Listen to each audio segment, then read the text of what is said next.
तो fourth chapter है षड विरेचन शताश्रित्य अध्याय। इसमें विरेचन के 600 योग दिए गए हैं, तो षड विरेचन शताश्रित्य अध्याय नाम है इसका। तो टोटल वमन विरेचन योग है 600। तो विरेचन संशोधन का पर्याय है, तो विरेचन वमन विरेचन दोनों के लिए आए यहाँ पे। तो विरेचन का मतलब होता है संशोधन। एक विरेचन आता है सिर्फ जो विरेचन, जो हम पित्त का विरेचन करते हैं वो वाला विरेचन। एक विरेचन होता है संशोधन के लिए, तो यह संशोधन वाला विरेचन है। वमन और विरेचन के 600 योग हैं। वमन के कितने? 355। मदन फल के 133। ये बहुत इंपॉर्टेंट है, ज्यादातर मदन फल की काउंटिंग पूछते हैं। फिर जीमूतक 39, इक्ष्वाकु 45, धामार्गो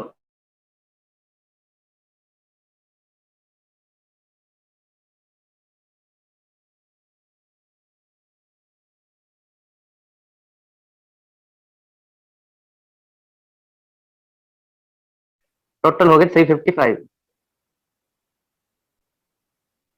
उसके बाद है विरेचन योग। विरेचन योग है 245। श्यामा त्रिव्रत के हैं 110, ये भी पूछते हैं। चतुरंगल जो अर्घ है उसके हैं 12। तिलवक जो लोधर हैं उसके हैं 16। सनुई के हैं 20। सप्तला संखनी के 39। दंती द्रवंती के 48। तो 355 और 245 टोटल होगी 600। विरेचन योगों के आश्रय भी, जो विरेचन कराने के लिए हम प्लांट के किस किस पार्ट का यूज कर सकते हैं, तो आश्रय कितने हैं? टोटल 6 आश्रय, 6 आश्रय हैं। कौन कौन से? मूल, त्वचा, पत्र, पुष्प, फल और 6वां है शीर। तो यहाँ इन 6 पार्ट से हम विरेचन करवा सकते हैं। शिरोविरेचन द्रव्य के आश्रय कितने होते हैं? 7 होते हैं। पहले 5 शीर की जगह कंद, और 7th है निर्यास। तो इसमें शीर नहीं है, शीर की जगह कंद आ गया, और एक्स्ट्रा क्या है? निर्यास। तो टोटल है 7। शिरोविरेचन के आश्रय हैं 7। अब आगे कषाय योनि। कषाय योनि होती है 5: मधुर, अम्ल, तिक्त, कटु और कषाय। लवण जो रस होता है उसकी कषाय योनि नहीं होती। कषाय योनि का मतलब होता है कषाय होता है जो कंठगत रोगों का निदान। और जो कल्पना वर्ड यूज करते हैं, कल्पना होती है संस्कारों ही गुणांतर ध्यानम। कल्पना भी जिसमें संस्कार करके उनके गुणों में चेंजेस आ जाए उसको कल्पना कहते हैं। लवण रस की कल्पना कषाय नहीं बन सकता, क्योंकि लवण रस की अगर हम कल्पना बनाते हैं तो भी वो लवण रस ही रहेगा, उसका नमकीन जो टेस्ट है वो रहेगा, वो अपने आप को चेंज नहीं कर पाता। इसलिए लवण की कषाय योनि नहीं होती, ये कारण है इसका, ये आपने याद रखना है। उसके बाद है महाकषाय। टोटल होते हैं 50 और कषाय होते हैं 500। महाकषाय का मतलब है, एक जो महाकषाय है उसमें 10-10 द्रव्य होते हैं। तो एक महाकषाय में 10 कषाय होते हैं, तो 50 महाकषाय में 500 कषाय हो गए। आगे पंचविध कषाय कल्पना। तो चरकन अनुसार है स्वरस, कलक, श्रित, शीत, फाट यथा पूर्व बलाधिक है। इसका मतलब है जो स्वरस जो पहला है वो सबसे ज्यादा बलशाली है, उसके बाद कलक, फिर क्वाथ, फिर शीत और फिर फाट। तो स्वरस सबसे ज्यादा बलशाली है, और जो लास्ट वाला है वो सबसे कम बलशाली है। इसका मतलब ये यथापूर्वक बलाधिक्यम, जो सबसे पूर्व है, जो सबसे पहले है, वो ज्यादा बलशाली है। सुश्रुत ने मानी है 6 कल्पनाएं। सुश्रुत ने शीर एक्स्ट्रा मानी है, तो शीर को सबसे पहले नंबर पे रखा है। तो शीर सबसे ज्यादा बलशाली है और फाट सबसे कम। सेम सीक्वेंस रखा है, जो पहले है उत्तरोत्तर लघु, मतलब सबसे पहले जो है वो सबसे ज्यादा बलशाली है, जो जैसे जैसे आगे जाएंगे सबसे लघु होते जाएंगे। जो वाग्भट है उसने सेम तर्क को फॉलो किए, स्वरस को इसने रस कह दिया, बाकी सब सेम है, यथापूर्वक बला अधिक है। फिर चक्रपाणी ने इन पांचों जो कषाय कल्पना है इनको एक्सप्लेन किया है। जो स्वरस है वो क्या है? यंत्र निष्पीड़ित द्रव्याद स्वरस होते हैं, किसी भी यंत्र की सहायता लेके उसको निचोड़ कर द्रव्य का रस निकालना। फिर है कलक। कलक है यह पिंडो रस पिष्टा नाम सकलक प्रकृति, भी उसको पीस कर उसकी जो कलक होती है चटनी की तरह पिष्टी बना के यूज करना द्रव्य की। श्रित होता है कवात। वन्नी क्वथितम द्रव्यम श्रितम हाउ चिकित्सा, उसको उबाल के, आग पे उबाल के उसका जो क्वाथ बनाकर यूज करना। शीत। शीत होता है हिम। हिम होता है द्रव्यद आद पोथितम तोय तत् पुन्निशि संस्थितात, द्रव्यों को इकट्ठा करके रात भर पानी में भिगो कर रखते हैं। कषायो योग भी नहीं, सिर्फ ये वर्ड आता है क्वेश्चन में कषायो योग निर्यात क्या है? इसका मतलब है मसल कर, द्रव्यों को रात भर भिगोकर फिर सुबह उसको मसल कर जो उसका कषाय बनता है उसको शीत कहते हैं। रात भर पानी में भिगोकर सुबह कषाय योग निर्यात उनको मसल कर जो उसका जो कषाय बनता है उसको शीत बोलेंगे। उसके बाद है फांट। फांट है क्षिप्त उष्ण तोय मृदुतम तत् फांट। इसका मतलब है फांट का एक पर्याय भी यहाँ पर आप लिख लो, चूर्ण द्रव बोलते हैं। पूछते हैं चूर्ण द्रव कौन सी कल्पना है, तो फांट कल्पना है। ये गर्म पानी में इसको डाल के और उसको मसल कर जो तैयार होता है उसको फांट कहते हैं। तो ये होगी 5 कल्पना। उसके बाद ये जो 10 दिए गए हैं इनको कहते हैं हम कषाय वर्ग। तो टोटल कषाय वर्ग कितने हैं? 10 हैं। और टोटल महाकषाय कितने हैं? वो 50 है। और अगर कषाय पूछे तो 500 है। कषाय वर्ग 10 हो गए, महाकषाय 50 और टोटल कषाय है 500।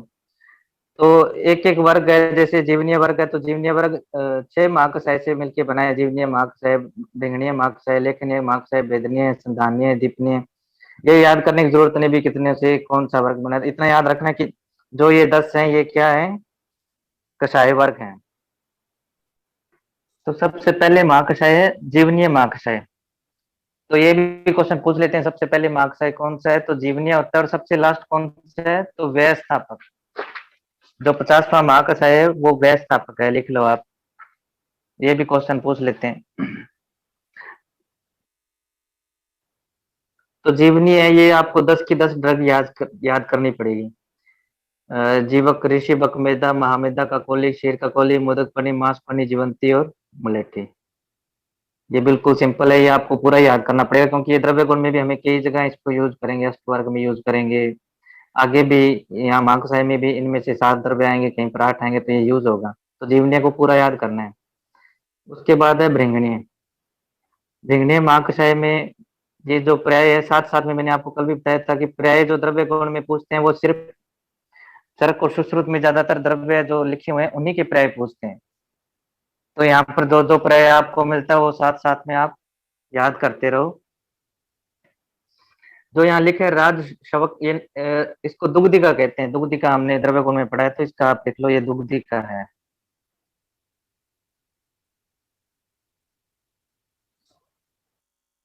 तो इसमें अकेला आपने ये पर्याय याद रखना और एक सिंपल रीडिंग लेनी है, इसकी ज्यादा याद करने की जरूरत नहीं।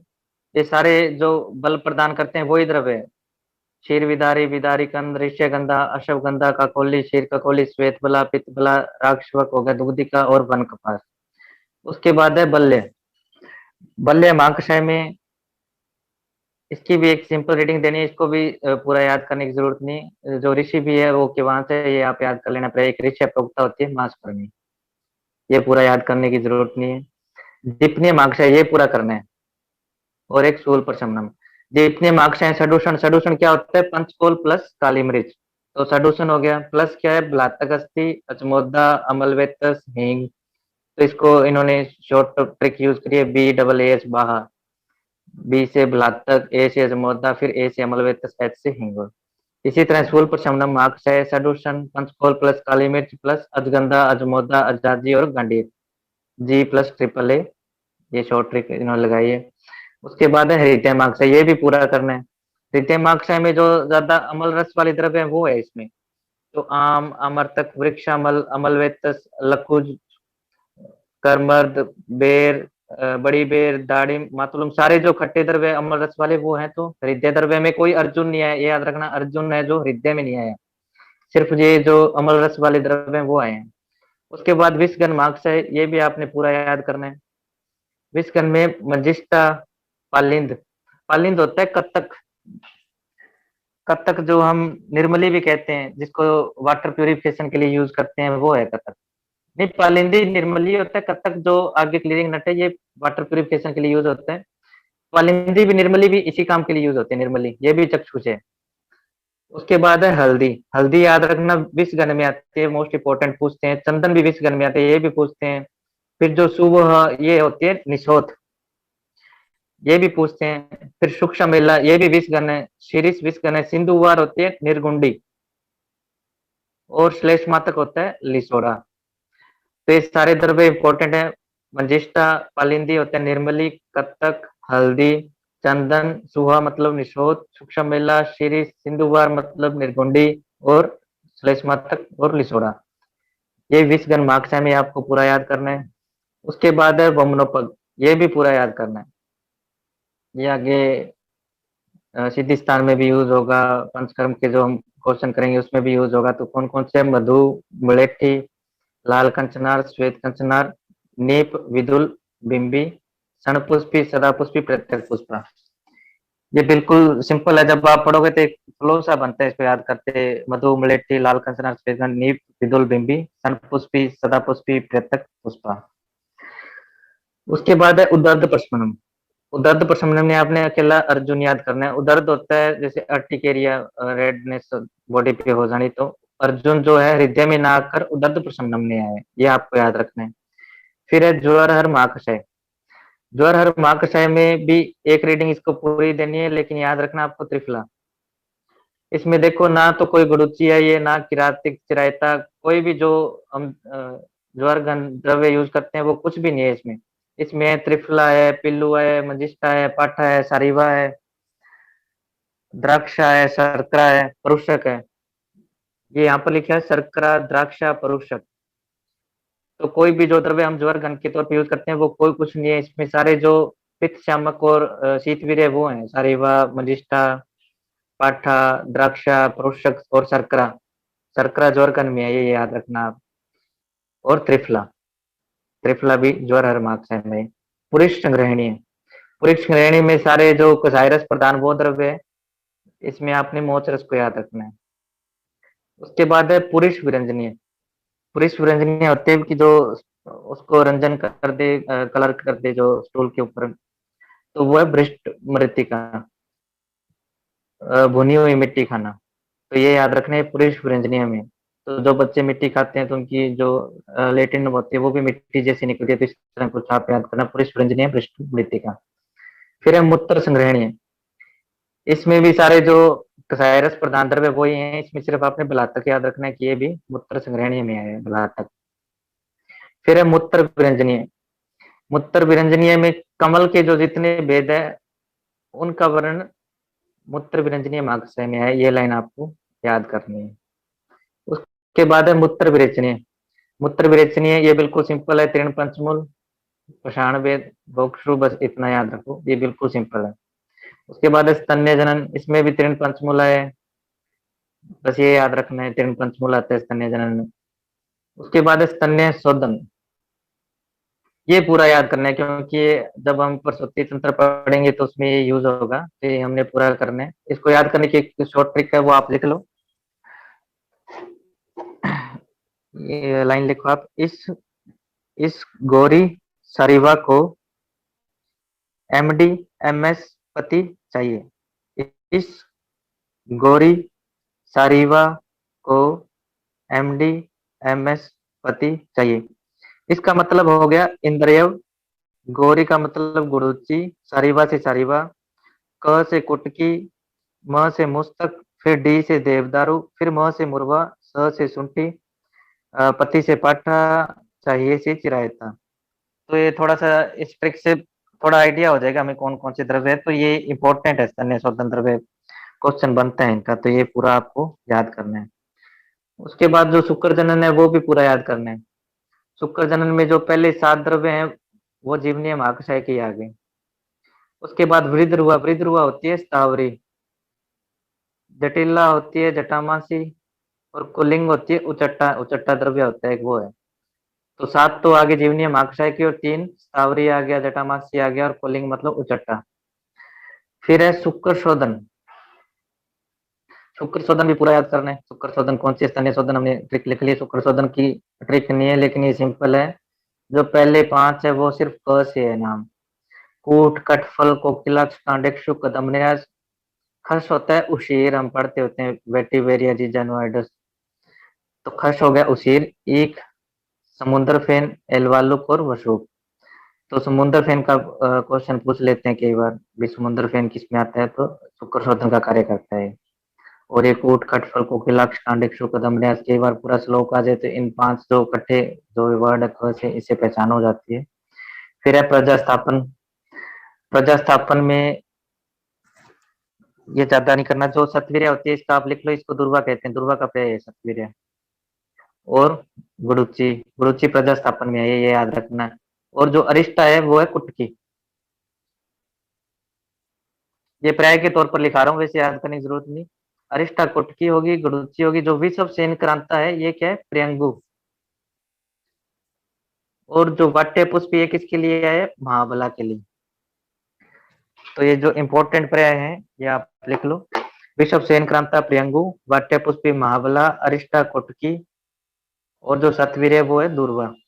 फिर व्यय स्थापन मार्क्स है। व्यय स्थापन में भी सिर्फ ये आपने याद रखना कि अमरता जो गुरुची है वो व्यय स्थापक में है, और एक ये हरड़, हरित की, हरित की प्रजा स्थापन में भी आई थी, व्यय स्थापन में भी आई है। आगे शोणित स्थापन।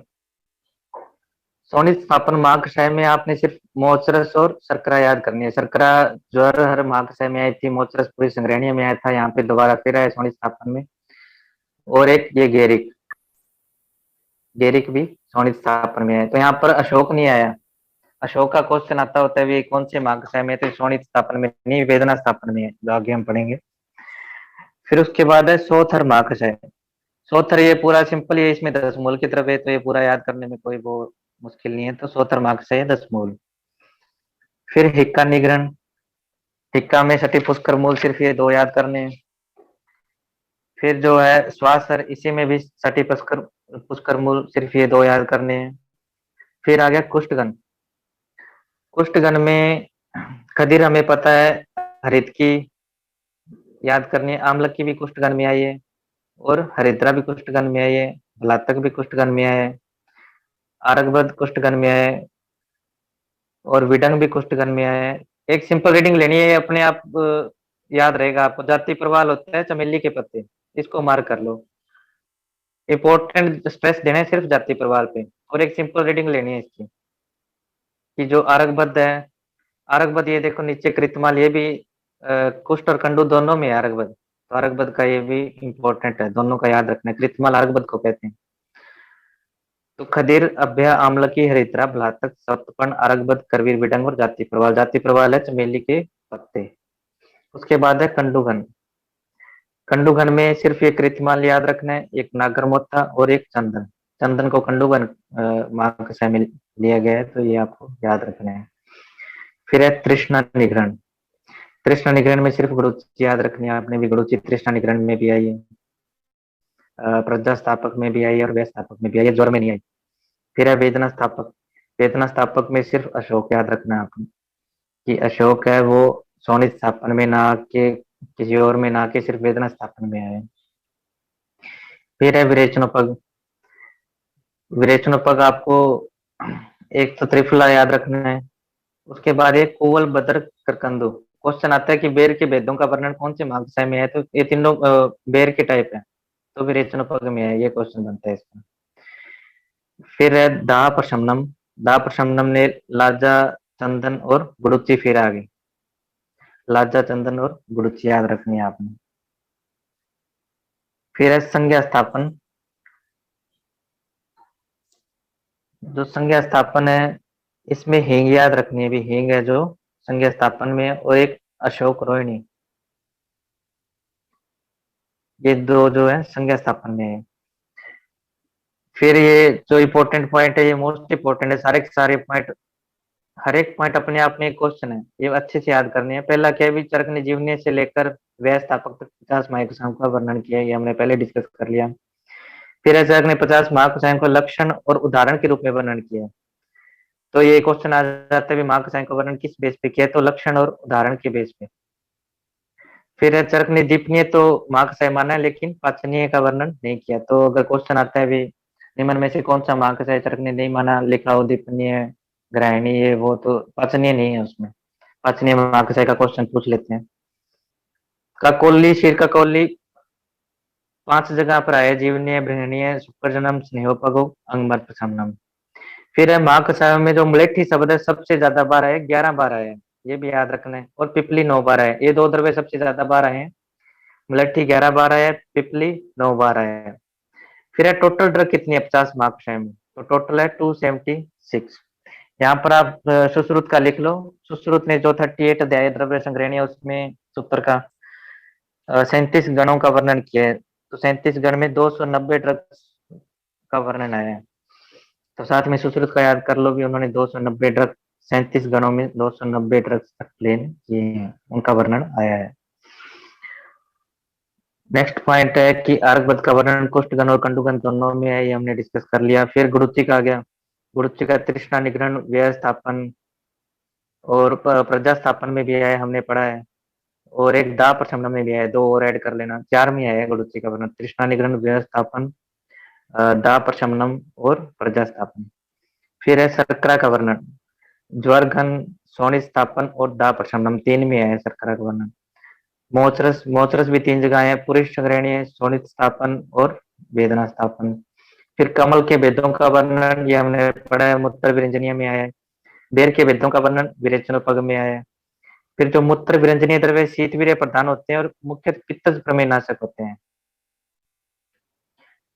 क्योंकि इसमें कमल है, जो सारे शीत द्रव्य एक्सप्लेन किए, तो जो शीत होता है वो पित्त शामक होता है, तो पित्तज प्रमेय में स्पेशली यूज होते हैं। फिर चरक संहिता में वर्णित पुरुष संग्रहणीय माक शाम के द्रव्य पक्व संग्रह अर्थात स्तंभन है। स्तंभन तो है ही है, क्योंकि सारे कसाय रस प्रधान ही है, अमर, जामुनस्ती, तो ये सब स्तंभन का कार्य करते हैं। चरक संहिता में वर्णित तृप्तिगण महाकषाय को योगेंद्र नाथ सेन ने अरोचक रखा है। ये योगीनाथ सेन है, कहीं पर योगेंद्र नाथ सेन भी लिखा है कई बुक्स में, तो कई नोट्स में, तो ये इसमें कंफ्यूजन है, योगीनाथ सेन है या योगेंद्र नाथ सेन है, ये आप ऑप्शन के अकॉर्डिंग वहां पे देख लेना एग्जाम में। तो इसको अरोचक कहा है। फिर अर्जुन का वर्णन उदर्द प्रशमनम महाकषाय में है, ना कि प्रीत्य महाकषाय में, ये भी हमने डिस्कस कर लिया। अशोक का वर्णन वेदना स्थापक महाकषाय में है, न कि शोणित महाकषाय में, ये भी हमने डिस्कस कर लिया। किरात तिक्त का वर्णन स्तन्य शोधन में है, न कि ज्वर गण महाकषाय में। ये मां सुदर्शन गण भट्टी सब में किरात तिक्त मेन कंटेंट होता है, कोई भी ज्वर की जो भट्टी है उसमें, तो इसका उसमें ना कि स्तन्य शोधन में आए। फिर क्वेश्चन श्लोक है, रस लवण रस को छोड़कर से सभी रसों का नाम कषाय है। लवण रस को इसमें वर्जित किया है, उसको नहीं लिया, कारण मैंने आपको बता दिया, संस्कार इसका जो गुण चेंज नहीं हो पाता संस्कार करने पर। भिषक वर्ग भी कौन सा भिषक उत्तम है, जो इनका बाह्य और अभ्यंतर कर्म के अकॉर्डिंग इनका संयोग करके इनका प्रयोग करके महाकषाय का, वो भिषक उत्तम है। तो भिषक वर्ग याद रखना, रेफरेंस के तौर पे याद रखना भिषक वर्ग का श्लोक कहाँ है और इसका मतलब क्या है। तो इसका मतलब है कि इन कषायों का प्रयोग इनको आपस में मिला के किसी तरह अंदर और बाहरी तौर पर दोनों तरह से जो यूज करना जाने, वो बेशक उत्तम है।